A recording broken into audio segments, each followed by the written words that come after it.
జనసేన నాయకురాలు రాయపాటి అరుణ మీద దాడి జరిగి 24 గంటలు దాటిపోయింది.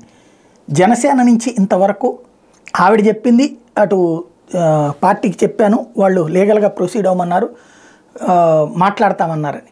బట్ ఇంతవరకు అధికారికంగా వాళ్ళని సస్పెండ్ చేసినట్టు కానీ వాళ్ళ మీద ఎలాంటి చర్యలు తీసుకున్నట్టు కానీ లేదు. ఆ మాత్రం పోలీస్ కంప్లైంట్ ఇవ్వడం అన్నది తాజా కీలకమైన అంశం. అసలు ఏం జరిగిందంటే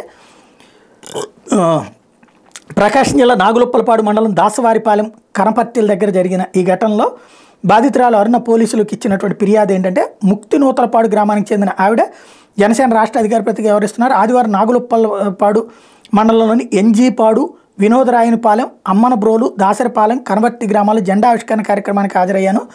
రాత్రి 9 గంటల సమయంలో తిరుగు ప్రయాణంలో దాసరివారిపాలెం గ్రామ శివారి దగ్గరికి రాగానే జనసేన జిల్లా అధ్యక్షుడైన షేక్ రియాజ్ అనుచరులు ఒంగోలుకు చెందిన చనపతి రాంబాబు, అరిగ శివ, షాలు, చిట్టెం ప్రసాద్, వల్లి రాజేష్, ముత్యాల కళ్యాణ్, రియాజ్ ప్రోత్సాహంతో కారును అడిగించారు.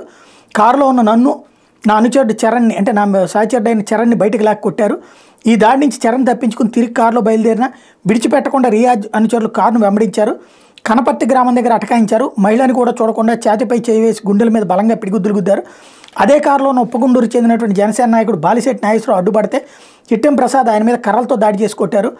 ఈ దాడిలో అతన్ని తల పగిలి రక్తస్రావం కావడంతో స్థానికుల సాయంతో బయటపడ్డాం. అక్కడ నుండి తప్పించుకుని నేరుగా ఒంగోలు జీజీహెచ్కి వెళ్ళి చికిత్స చేయించుకున్నాను అంటూ ఆవిడ ఇచ్చినటువంటి ఫిర్యాదు. దీని మీద పవన్ కళ్యాణ్ ఏమైనా స్పందిస్తారా లేదా చూడాలి.